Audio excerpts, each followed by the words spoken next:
রোজা অবস্থায় থুতু গিলে ফেললে রোজা কি নষ্ট হয়ে যাবে?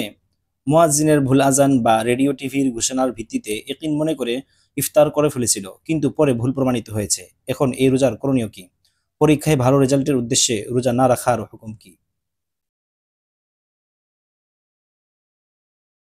ভাই আল আমিন, আপনি জানতে চেয়েছেন রোজা অবস্থায় থুতু গিলে ফেললে রোজা কি নষ্ট হবে? না, না, এতে রোজা নষ্ট হবে না। মুয়াজ্জিনের ভুল আজান বা রেডিও টিভির ঘোষণার ভিত্তিতে ইয়াকিন মনে করে ইফতার করে ফেলেছিল, কিন্তু পরে ভুল প্রমাণিত হয়েছে। এখন এই রোজার করণীয় কি? এই রোজা পরবর্তীতে কাজা করে নিতে হবে। রোজা নষ্ট হয়ে গিয়েছে, শুধু পরবর্তীতে কাজা করে নেওয়াটাই আবশ্যক হবে। পরীক্ষায় ভালো রেজাল্টের উদ্দেশ্যে রোজা না রাখার হুকুম কি? পরীক্ষায় ভালো রেজাল্টের উদ্দেশ্যে রোজা না রাখার কোনো অবকাশ নেই, রোজা রাখতেই হবে।